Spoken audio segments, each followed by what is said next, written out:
All right. Welcome, everyone, class.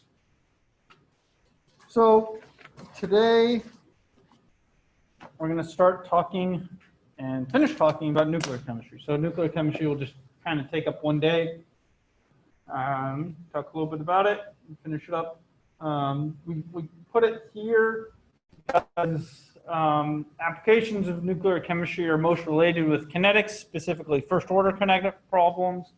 And we'll kind of talk and do some examples of that as well today. Before we get started, I just want to mention a few things. So the first exam has been graded. The curve grades have been posted on Canvas. I've also updated Canvas. Let's see here. Let me, what am I doing here? Okay. So updated Canvas a little bit. One, as a reminder, right, there's a quiz. It's going to be due by Friday at 10 p.m. on Chapter 20 on Canvas, as well as your homework on sapling is due on Monday next week for Chapter 20. Okay. And then note, I've tried to update kind of how the grades are done on Canvas to more accurately reflect your current grade. I can't do everything on Canvas that is kind of in the syllabus, but I've weighted the certain types of assignments based off of their weight in the syllabus, okay? And so that's been updated into your grade. I've added kind of an attendance grade under the participation. That's just based off of whether or not you've done the attendance assignments, not what your score is, okay? Your attendance grade is based off of have you done the either online attendance assignments or turned in the little handouts during class. If you do it, you get full attendance grade, right? So, okay. It does drop a quiz and homework. Okay, but yeah. So there are certain things like extra credit. There is no real way for me to add that into the stuff on Canvas. Okay, replacing your final exam score, regular exam score, that there's no way that will be done on Canvas. So, your final grade will be calculated in Excel by me outside of Canvas. And, eventually at the end of the semester, I'll post that. But at least, hopefully, your grade, though, I wonder if I hit or not the total grade. I'll check that. But your total grade should hopefully be an estimation of where your actual grade is in the class. May not be 100% perfect, but should be a decent estimation of that, okay? Let's see. Go back to this. Oh, not why we're there. I think that's mainly what I wanted to kind of say with announcements, exams graded and everything. There wasn't any large statistical difference between on Monday and Wednesday. Averages were pretty similar between those.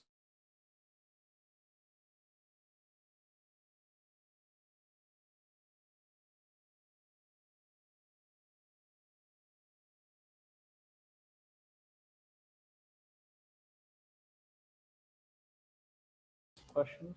All right. Hopefully my audio just cut out and I caught it. But I was just asking if there are any questions from those on Zoom or here in class before we get started on Chapter 20. Anything related with the course?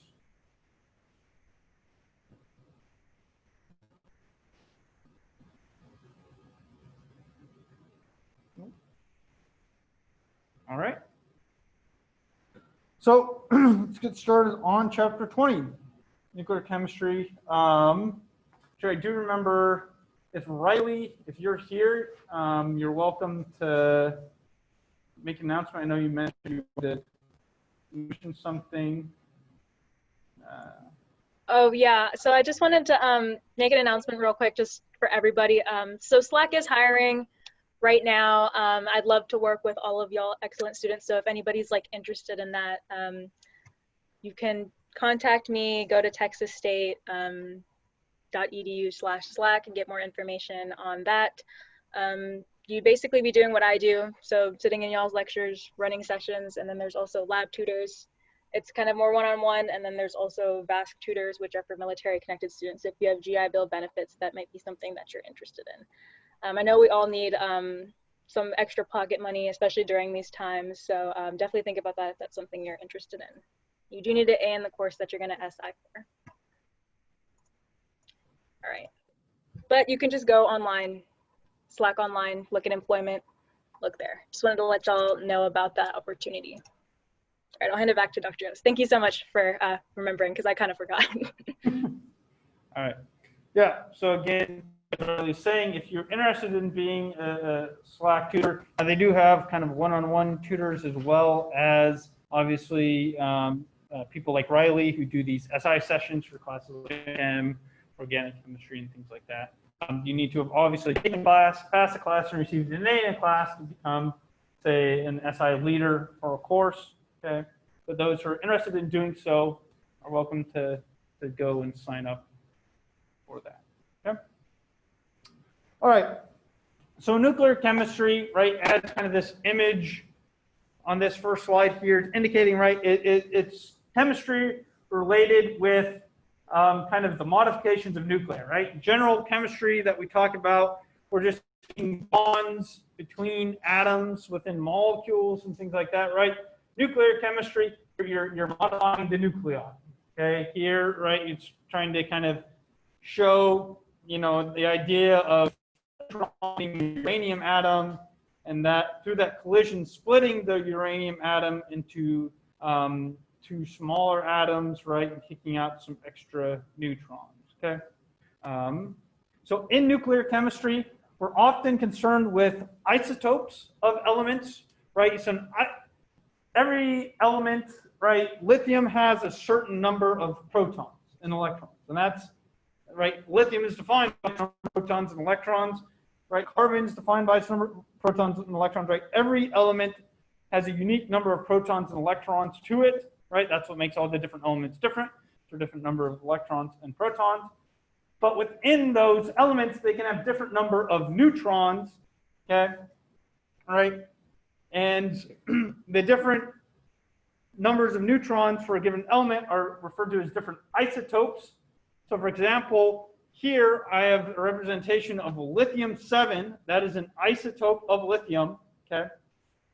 So that 7 number is indicating the number of neutrons plus the number of protons for the atom, right? Right?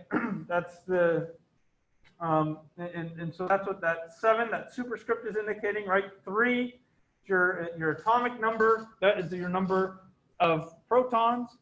So the number of neutrons is just, right, that 7 minus 3, right, 4, right? And that's represented kind of in this picture of, you know, a rough picture estimation of the lithium-7 nucleus, where you have 3 positively charged protons and then 4 neutrally charged neutrons, okay? All right. So this, again, is the notation we'll be using here in chapter 20 when talking about nuclear chemistry, talking about how we describe different atoms related with nuclear chemistry. Okay, we need to specify the isotopes of these things, so we've got to keep track of the number of protons and neutrons that are going on in these nuclear chemical reactions. Okay. All right. Right. So nuclear chemistry is all about how nuclear reactions take place and how atoms and molecules can undergo some type of nuclear decay, right? We have a bunch of different kind of nuclear reactions, right, that involve, say, alpha particle decay, beta particle decay, gamma radiation, right? Emissions of gamma radiation or positrons or emission of neutrons, okay? So there's different types of nuclear chemical reactions that can emit different types of particles, okay? And so let's talk about what these different things are. So for the alpha particle, what is that? What is an alpha particle? You have an idea?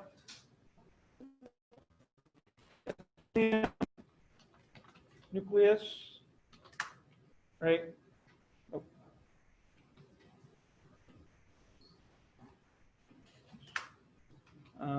Yeah, I'm a chemistry professor here, and all of a sudden I've blinked on how to. Oh, that's not nucleus.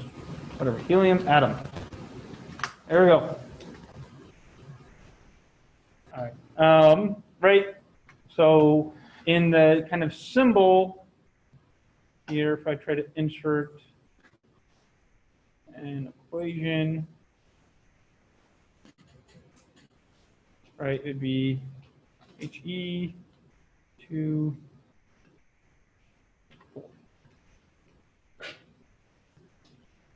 Right? That is your alpha particle. The helium nucleus, right? Right? So it's got 2 protons and 2 neutrons. Okay. And what about a beta particle? What is that?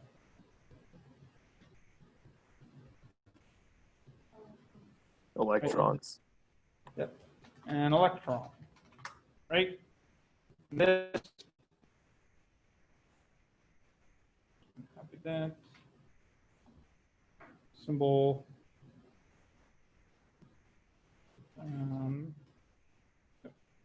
E. What is it? 0. And that also is super small. So you make that a little bit bigger. Here. You can kind of see that. All right. Right? So beta particle, right, is an electron. Okay. Gamma radiation is what?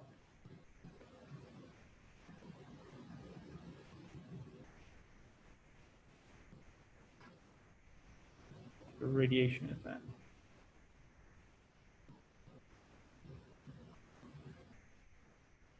Yeah, high energy photons, right? Photons or light, right? Light is gamma radiation.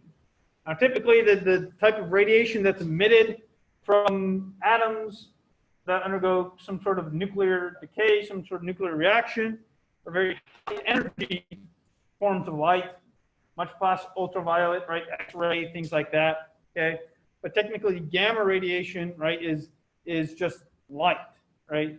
But again, it's typically high energy light that we refer to, right? Light. I'll put high energy, right? Light, right? Positron.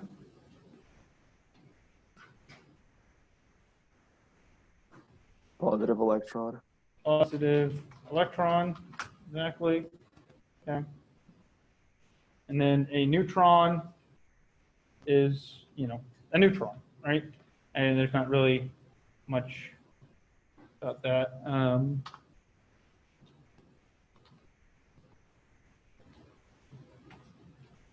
Let me make this bigger so it's easier to see.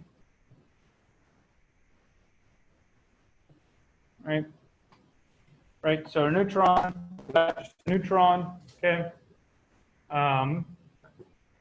Right, so the kind of, and so these are the most common types of particles emitted, right, in nuclear chemical reactions, okay, that we'll deal with, right? So I would keep in mind what these different particles are, okay?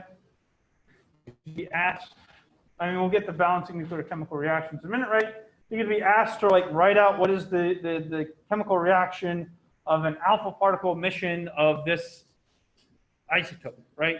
And so you need to know what is an alpha particle to know what is being emitted right, to then be able to write that balanced chemical reaction, okay?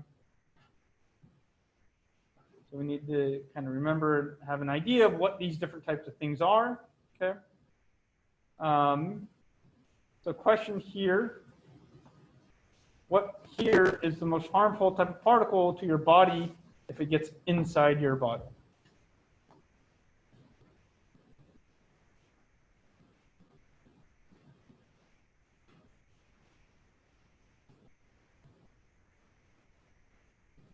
So I have some people saying gamma radiation, A here. Any other thoughts?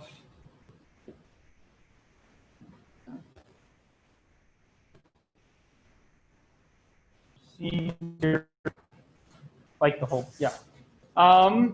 Right? Yeah, so if the gamma radiation creates the Hulk, then yes. Sure. But so gamma radiation, so A here's, gamma particles, gamma radiation, that is harmful to your body, but it is not the most harmful thing. Well, it's the easiest thing to reach your internal organs and things like that.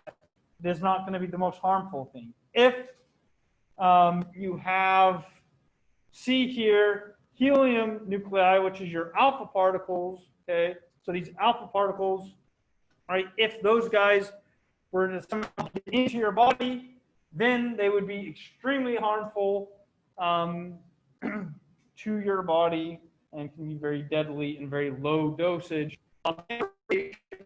Definitely harmful, but your body can sort of withstand certain dosage of gamma radiation, right? People who work in, say, at nuclear reactors and things like that, right? They measure how much gamma radiation they're exposed to on average daily, right? To make sure they're under a certain limit, right? In terms of how much radiation they're exposed to over an extended period of time. But they can be exposed to that type of radiation with minimal harm, right, to their bodies, okay? And then D here, beta particles are also, right, these electrons can be harmful if you were to just have bare electrons get into your body. But again, things like the helium nucleus, right, get alpha particles and beta particles, it doesn't take much to stop them from entering your body, right? Helium particles, right, alpha radiation, just a piece of paper can stop those from reaching your body, okay? Beta particles, take things like a thicker piece of wood or something like that can easily stop a beta particle. While gamma radiation, you need a very thick slab of concrete or steel or something like that, right? Right? I mean, when you go get x-rays at the dentist and things like that, right, they put on that lead vest over you, right? Try to put on some kind of thick layer of lead to reduce the amount of, right, gamma radiation, right? X-rays are essentially a type of gamma radiation that can get into your body, right? Right, so conveniently for these types of radiations, the easier it is to get into your body, the less harmful it actually is, conveniently. Okay. Questions about these particles? Yeah. No, alpha particles. Alpha particles are the most harmful. They're just the most difficult to actually reach your internal organs and things like that. Right.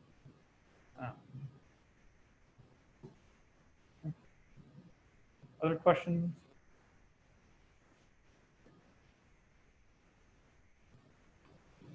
All right. So, right, we talked about kind of these types of decays, types of nuclear reactions. Okay. Now we'll talk about actually writing out these nuclear chemical reactions and how we balance them. Okay. Right. So in typical chemical reactions, right, we balance the number of atoms on both sides of our reactions. Right.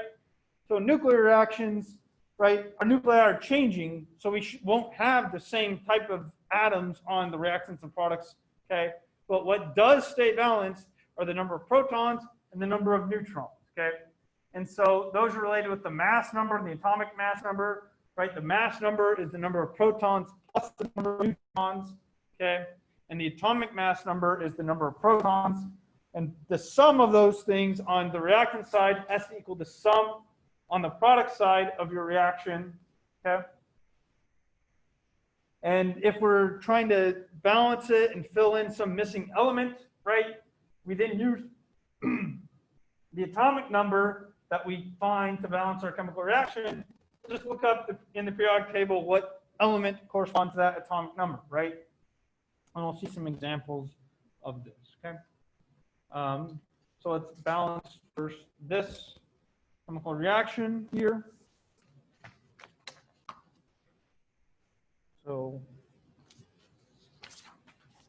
first attempt it on your own, and then we'll discuss it together.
All right. So we're trying to balance this nuclear reaction, right? Here, we know we're missing some number of neutrons, okay? So if I'm going to try to balance this, okay, again, we need to make sure the mass number and the atomic mass number on the products and reactants are the same, okay? So if I first start with my reactants here, okay, the mass number is the superscript, right? So it's 235 plus 1, which gives us a total of 236, right? Is the sum of all the mass numbers on the reactant side, right? The atomic mass number, right, is 92 plus 0, so it is just 92, okay? And then if I look at the atomic mass number on the products, it's 62 plus 30 plus something times 0, which is just going to be 0. So 62 plus 30 is 92. Okay. And then for the mass number on the product side, I have 160 plus 72, which gives me 232 plus X times 1. Okay. Right. X here is my unknown number of neutrons that gets emitted in this reaction. Okay. So X is some number I'm trying to find, right? And then for this chemical reaction, right, these numbers have to equal each other, right? Conveniently 92 equals 92, so that's great. And so based off of this, I know 232 plus X has to equal 236, right? So subtract 232 over, you'll get X equals 4, okay? Right, so this balanced reaction here will have 4 neutrons being emitted here, okay? So questions about how I did that, why I did that the way I did? Yeah. How come when the products for the mass number you put X times 1, but then at the bottom you did 232 plus X? Oh, because x times 1 is just x. So I just got rid of the times 1. Yeah.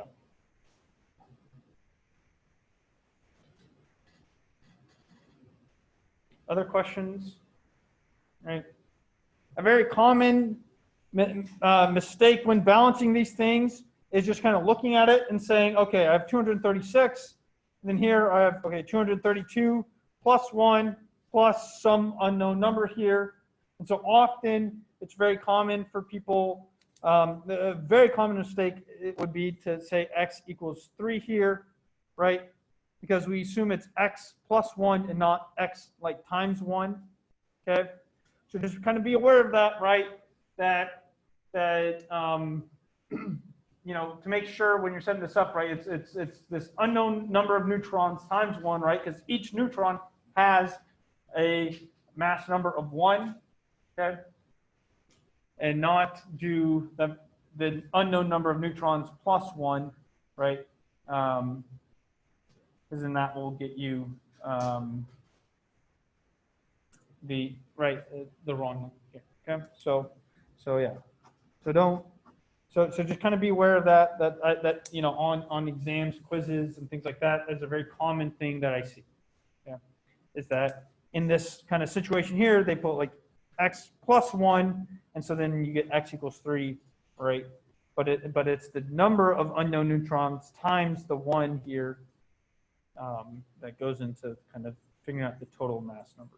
Okay, and yeah, the 232 I got from 160 plus 72. So I added up these two numbers to get 232. Other questions?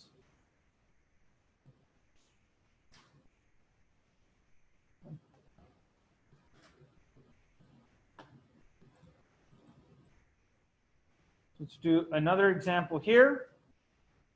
Okay.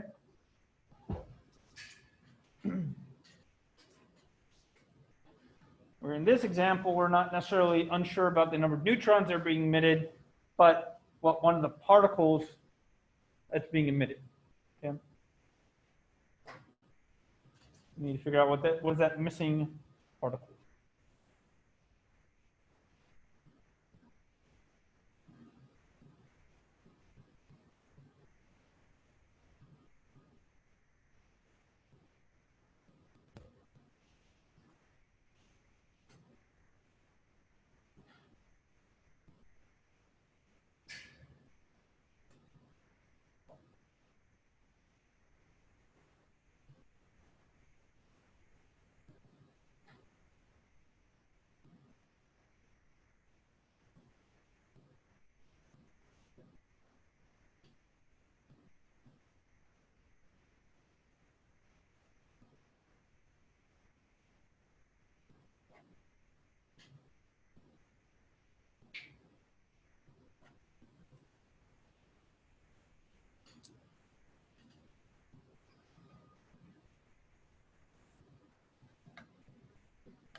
All right.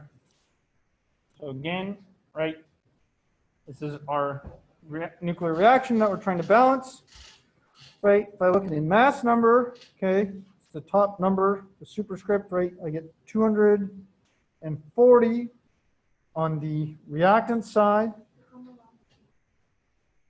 Oh, shoot, sorry, I forgot, I froze that screen. Thank you. Sorry about that. Right, so, right, the reactant side is 240. Probably should have swapped these around when I was doing this, so the reactants are underneath the reactants and products underneath the products, but, you know. Okay, and the products here, okay, I get 144 plus 2 times 1, right? 2 times 1. And then some unknown number, I'll call it y here, okay? Let's pretend, right, my element here that I'm missing is axy, right? I don't know what it is, so I'm just going to call it like axy. Okay. And then for the atomic mass number, I have 94 on the reactants. And then I have 58 plus X on the products, right?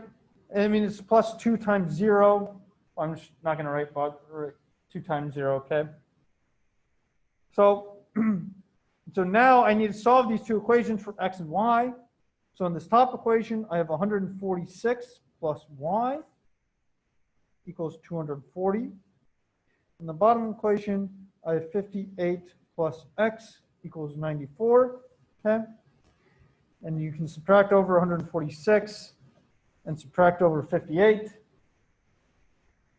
And you should get 36 for X and 94 for Y, okay? So our missing element here, right, has an atomic mass number of 36. You go to the periodic table, right, you look for atomic mass number 36, it's Kr. Okay, so our missing element here is Kr 36 and 94. Okay. So that is what is missing from this reaction.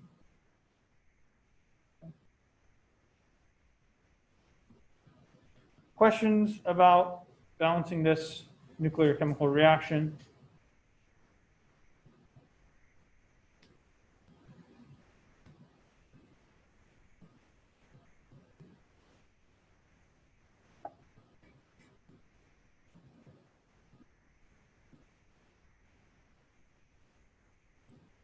All right. Oh, so wait, did we just do that one? No. No. Okay, good.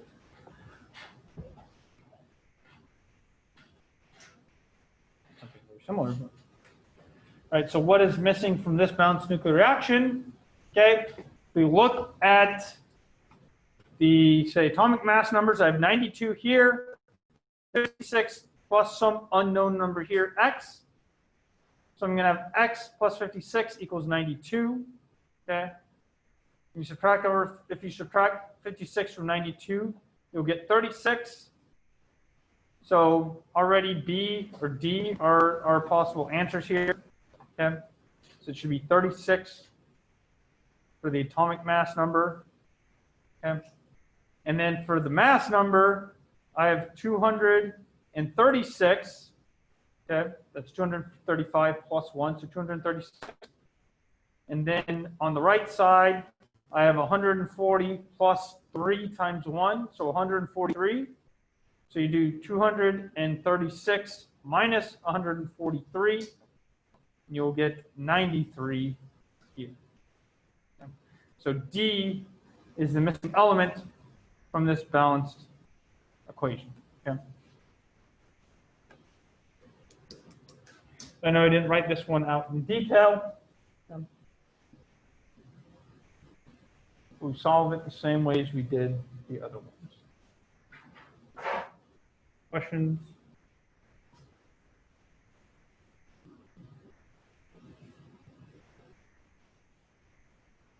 All right. So here's a couple more examples to work on.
All right. So for these guys, the missing element in the first one is going to be an alpha particle, helium nucleus, He, 2 subscript 4 superscript. Okay. Right. So these are the 3 missing particles. He 24, carbon 612, and then it's 2 neutrons. Okay.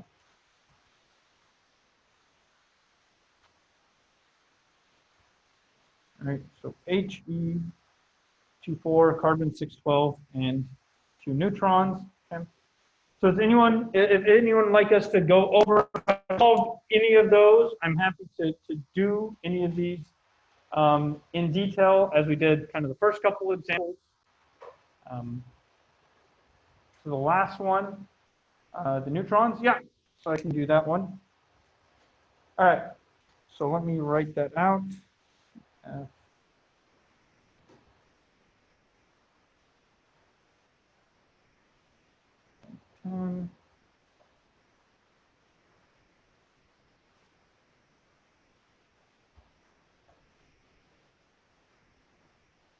All right, so writing out that reaction, right? I want to balance the mass numbers and the atomic mass numbers. Okay, here I'm going to put the reactants and the products underneath the reactants and the products. Okay, so the mass number is the subscript or superscript, right?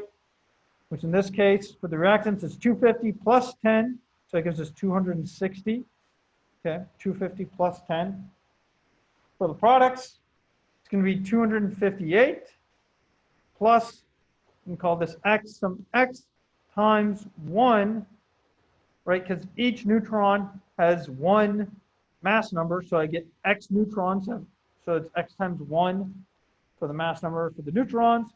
And then the atomic mass number is 98 plus 5, which is 103. And then on the product side, it's again 103. Okay? Because it's 103 plus X times 0, which is 103. Right, so atomic mass numbers are equal, which they should be, right? And so then I have 260 equals 258 plus X, right? I subtract 258 from both sides and get X equals 2. Okay. So missing from this equation is a coefficient of 2 here in front of the neutrons. Okay. Any other questions about these examples?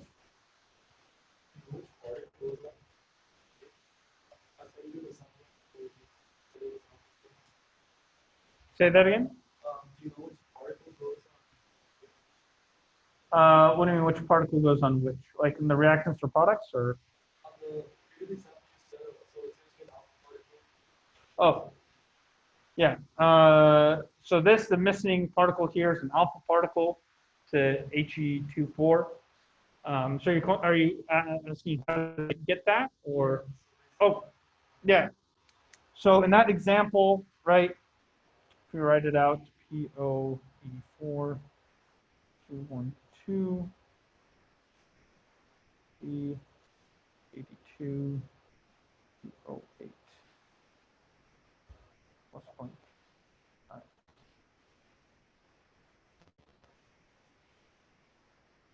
So on this one, right, again, if I'm balancing the subscripts on both sides, so I have 84 equals 82, right, for my atomic mass number, plus, I'm going to call it X, right? I have some unknown particle here that has some atomic mass number and some mass number. I don't know what they are, right? So I have this equation. When I solve for X, I get X equals 2. And then on the superscript equation here, I get 212 equals 208 plus Y. I solve for Y. Oops. solve for y, and you get that that equals 4, right? Subtract 208 onto that side, and you get 4. And so my particle here has a atomic mass number of 2, mass number 4, and because it has atomic mass number of 2, right, the particle is helium. I go to my periodic table, I see 2 here, right, as the atomic mass number, that is helium. So that is what is the missing part.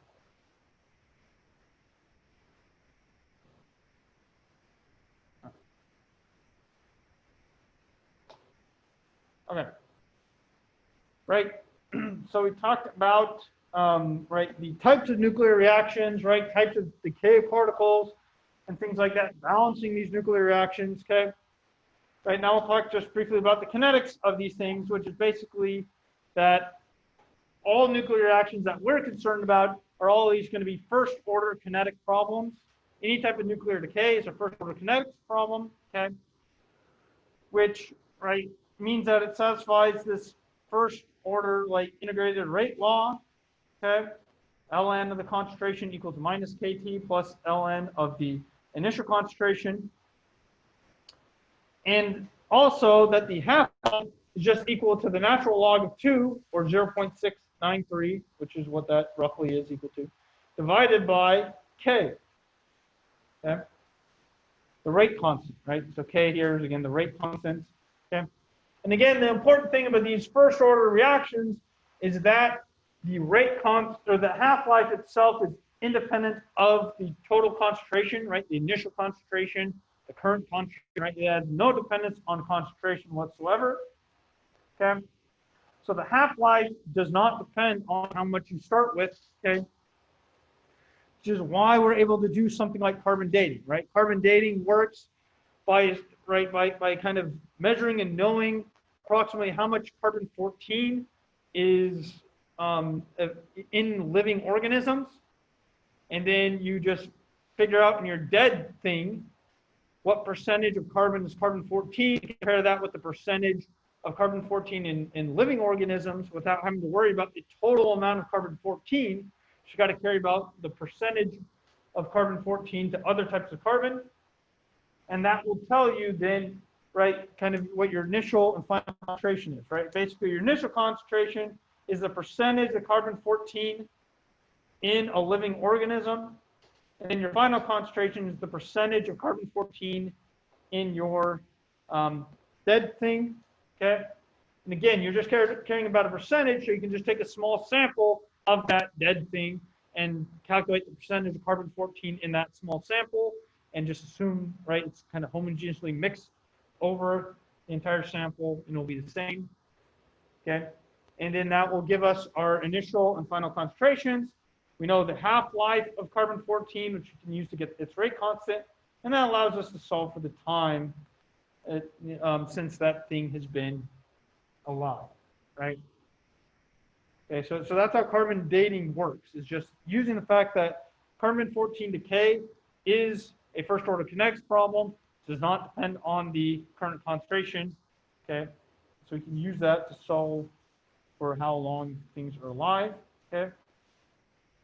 Right, so kind of do an example here, right? So if I assume I have some radioactive isotope of phosphor here, decays from first order kinetics with a half-life of 14.3 days. Question is how long does it take for 95% of the sample of phosphorus-32 to decay?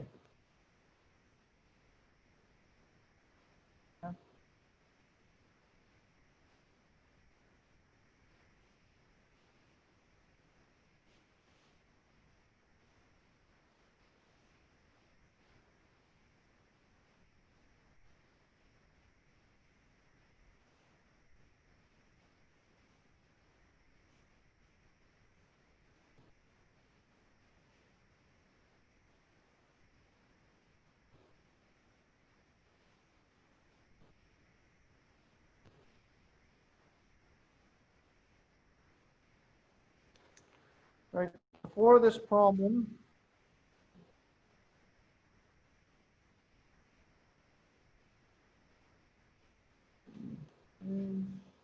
All right, I'm just going to write out some information.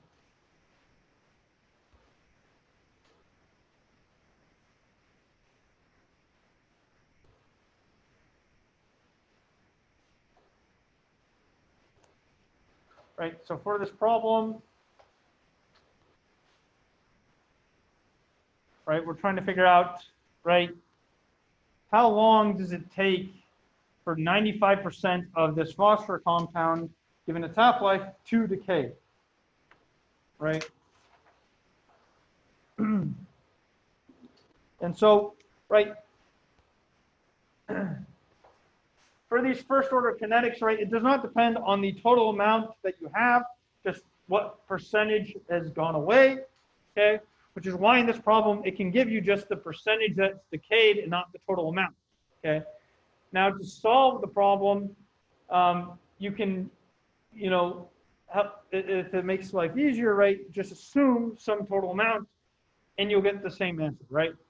So, but I guess before I get there, right, when looking at a problem like this, I have a question, right? Just like in kinetics, I had a question that's related with the amount of time it takes for a concentration to reach a certain point, right? That's a relationship between time and concentration.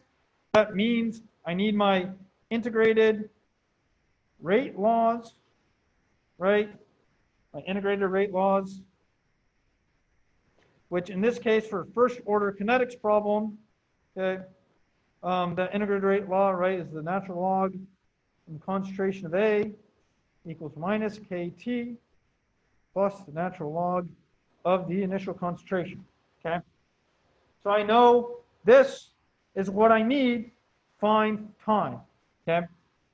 This is my relationship between concentration and time, so I need to use this equation, okay?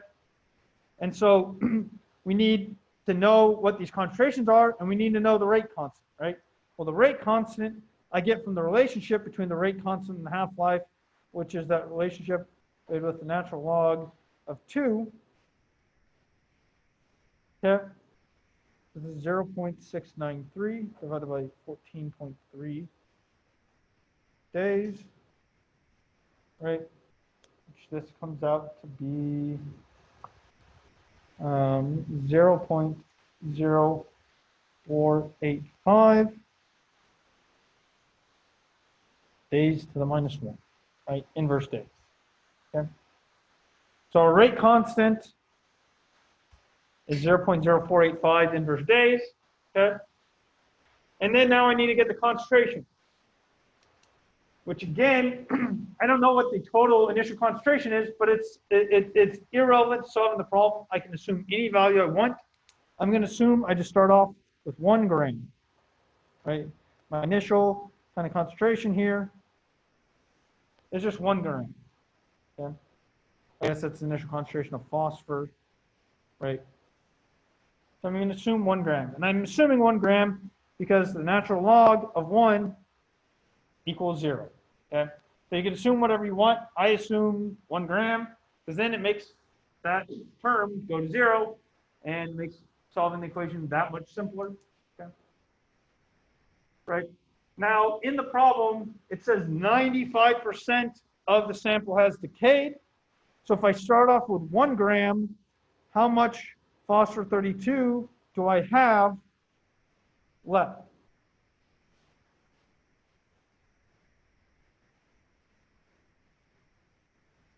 If 95% decayed, how much is left? Right, 5% is left, which 5% of 1 is just 0.05.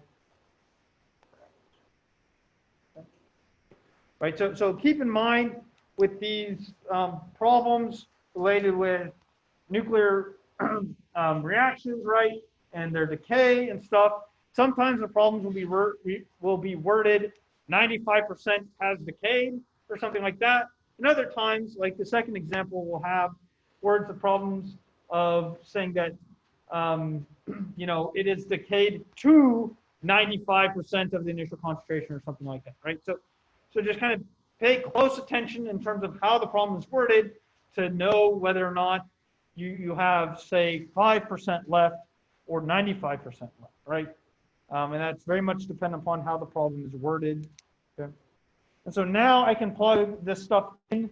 I have the natural log of 0.05 equals minus 0.0485 days to the minus 1, okay, plus times t plus natural log of 1, which again, this is just equal to 0.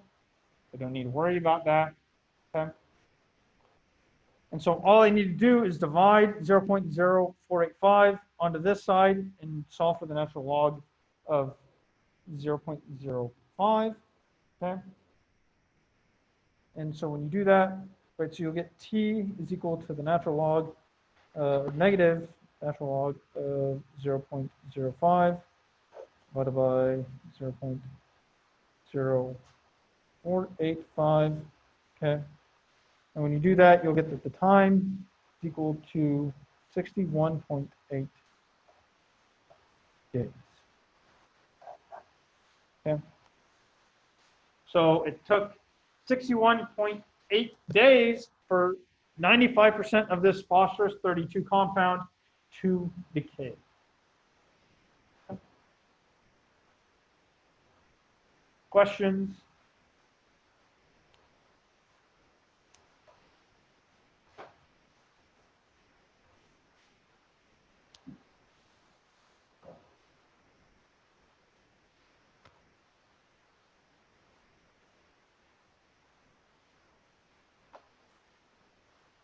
All right.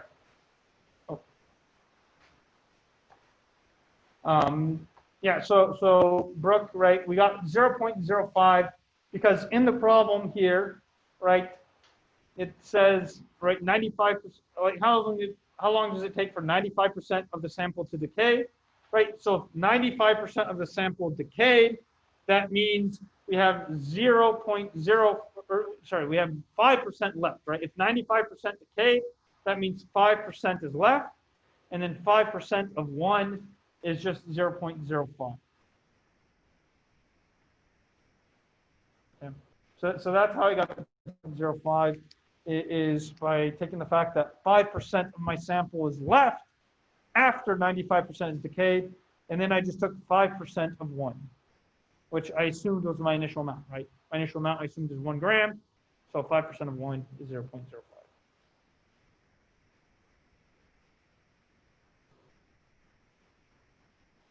Other questions?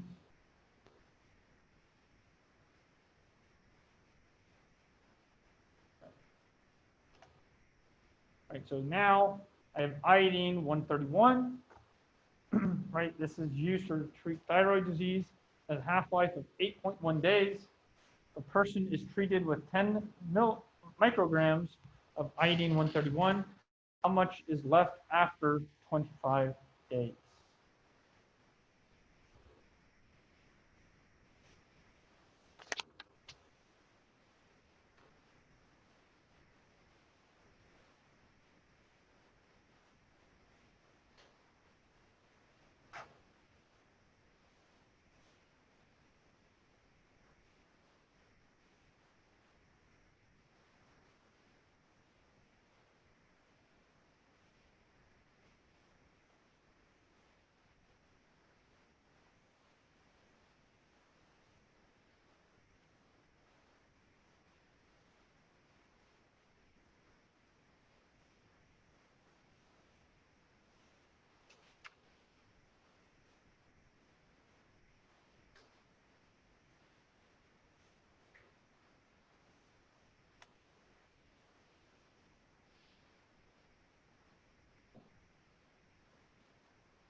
All right.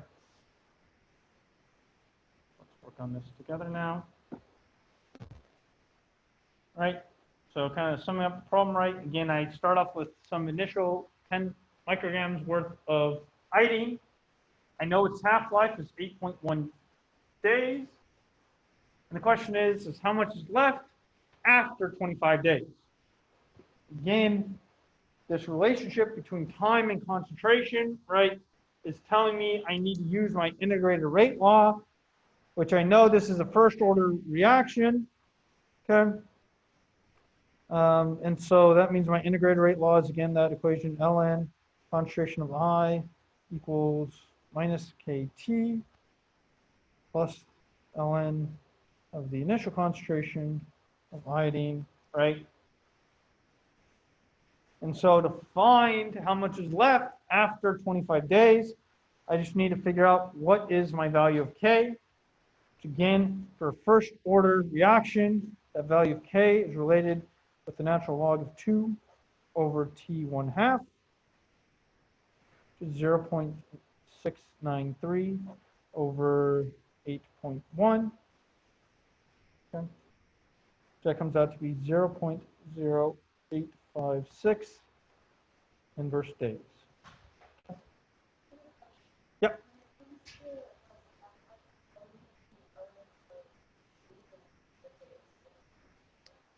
Yeah. So the half-life for a first order kinetics problem is always equal to the natural log of 2 divided by the rate constant K. And then if you multiply T1/2 and K or divide, move things around, you get that the rate constant K, right, is always related with the natural log of 2 over the half-life. Okay. So this, for first order, right, reactions, these relationships are always true, right? First order. Okay. So because these are nuclear decay problems, right? I forget if in this problem I specifically wrote it's a first order kinetics problem, but typically I try to specify that. But basically any nuclear decay problem we deal with is always treated as a first order kinetics problem. Okay. Because typically that's what they are. Okay. Other questions so far? And so now, right, we just plug in to this problem. Okay. I have the natural log of my initial concentration is equal to minus K, which is 0.0856 times my time, which is 25 days, plus the natural log of my initial concentration, which is 10 micrograms. Okay. All right, so this comes out to be minus 2.14 plus 2.303.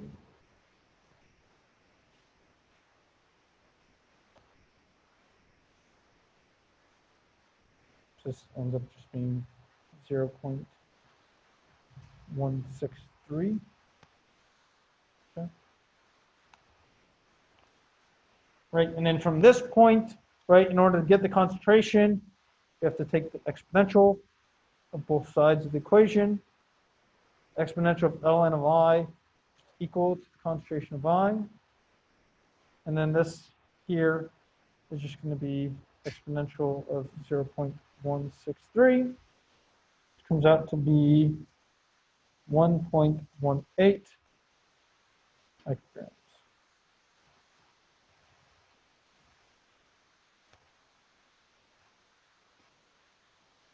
Did I do that right?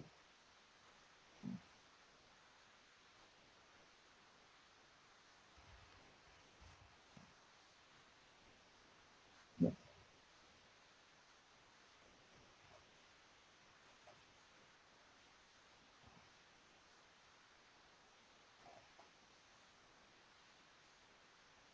Okay. If you don't feel comfortable kind of doing this step here, You can always use, right, that for first order kinetics problems, right, you can also use the fact that concentration of I is also equal to the initial concentration times exponential of minus KT. So you could also use this form of your integrated rate law for first order kinetics problem, right? And then just plug in the numbers here, plug in for the concentration of I, plug in for minus KT here, and solve for that. Okay. So that's another way you could do it, right? If you don't feel kind of comfortable with this step, right, from here to here. Okay. Questions about this problem?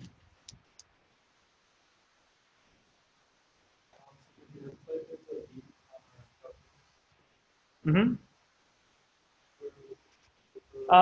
So a lot of them, I think you on the top row, above the button, that one of them has like an E symbol above it. So what you do is you type in the number 0.163. You then hit the like, I think it's like the second button, like the yellow button on top left, and then you click the button that has the E right above it, and then that gives you the exponential of that number. Now hopefully it's 1.18. If it's not, okay, great.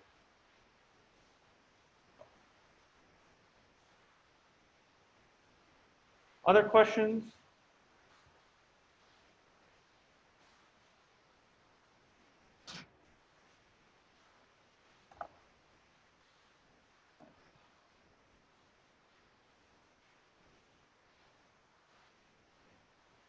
Okay, so to kind of wrap up our discussion of nuclear chemistry, just briefly talk about some of the applications. Talk about more of these things in detail and things like that on the videos posted online, but just kind of highlight some of these things, mainly nuclear fission, right? Most common nuclear fission type reaction is this uranium reaction, right? Right, nuclear bombs as well as nuclear reactors, okay? From this, right, where you have uranium reacting with a neutron, form two smaller atomic mass number atoms, and then 3 neutrons, okay? And what makes this kind of reaction potentially form such a large explosion in, say, a bomb, or form so much energy in the reactor is the fact that this one neutron that starts, say, the reaction, produces 3 new neutrons that can each create their own reaction, which then produces 3 new neutrons that can each create their own reaction, right? So that this reaction quickly escalates very, very, very rapidly, right? Right, which again, you know, is uncontrolled in, say, a bomb, right? In nuclear reactors, right? You want to control this. So often in nuclear reactors, what you have is a setup like this, right, for a nuclear fission reactor, where you'll have kind of the fission reaction occurring here, and then you have what are called control rods that you raise and lower into the reaction. And what these control rods do is they absorb the neutrons, okay? So what a control rod will try to do is, see if I can modify this picture here. I'm able to, where's my, oh, there it is. All right, need ungroup things, right? So what a control rod will do is, ungroup it again, okay, is it will, say, absorb, let's say, 2 of these neutrons, and now all of these, all of these reactions up here no longer occur, and then, let's say it absorbs these 2 neutrons as well, right? So then I just have one reaction leading to one reaction, leading to one reaction, right? And the reaction can be sustained, right? At critical mass is what this is called, right? This reaction is kept at critical mass, right? Where one neutron produces one neutron that starts another reaction, okay? Right? Right, and again, that's done by lowering these control rods into the reaction to absorb those neutrons, right?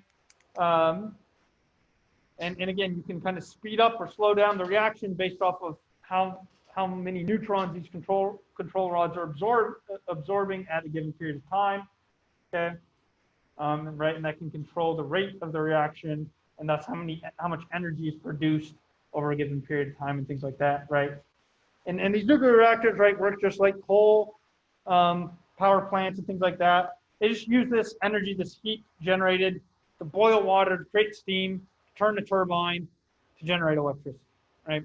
So after you've had this reaction going, you have heat generated from this reaction, boiling water to create steam that goes into a steam turbine, generates electricity, right? That water condenses back down and then starts over, right? So basically how a nuclear reactor works. Same type of principle for, say, a coal reactor. Just in coal, you burn coal instead of having a nuclear reaction, right? Any questions about nuclear fission? How it works?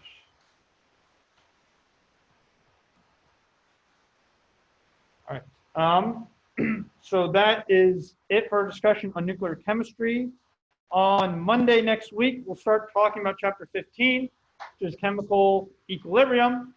And we'll be dealing with chemical equilibria for a while. We'll talk about acid-base chemistry, which will then relate to chemical equilibria. And we'll talk more about acid-base chemistry and titrations, and then dissolving of stuff, solubility products, and things like that, which is more chemical equilibrium. We're going to be talking about chemical equilibrium effectively for the month of October into November, okay? Right? Keep in mind, exam 2 is near the very end of October. It's going to be on chapters 20 here, chapters 15, 16, and then a little bit of chapter 17, okay? And we'll obviously address that when you get closer to exam 2. For those who are here in class, I have your exams if you'd like to pick them up, okay? Right, note whatever score is kind of written in your exam is not curved. So look on Canvas for the curved exam score. If anyone, for those who took their exams in the testing center, I have not graded those exams yet because I just got them back from the testing center today. But I will be grading those shortly. Okay. So questions?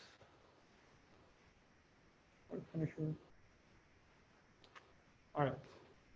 So those of you are here are welcome to pick up your exam if you'd like to, or leave if you don't feel like it.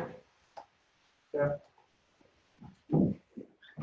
You remember what exam form you have. I have it split up into form 1 and form 2, but it's not alphabetical by any means.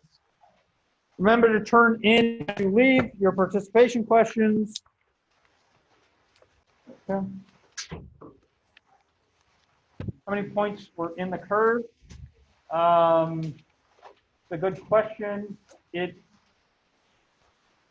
forget the exact number, but it was close to something like a 20%, basically. Okay. So trying to figure out how to do these exams as close as being online and mixed. So hopefully I'll do a better job on the next exam of kind of the level of difficulty. But that's why we curved the exam. Okay. Other questions on Zoom here before I close it out?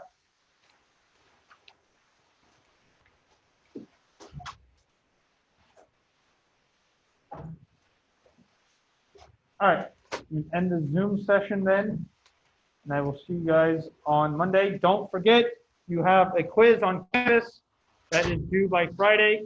I don't know if the quiz is due by 10. The homework's due by 10. The quiz might be due early. I don't know. Look on Canvas. I forget now. Actually, I think I have it pulled up. Let me just look at that. Right, the quiz is due Friday by 10 p.m. Okay, it is 10 p.m. on Friday. Okay, so yeah, so 10 p.m. Friday is when the quiz is due. It's open. Thursday evening, I think after 7, and is available for about a little over 20, like 26, 27 hours. But yeah. All right. When is the homework due? Oh, homework is due Monday next week by 10 p.m. Okay, thank you.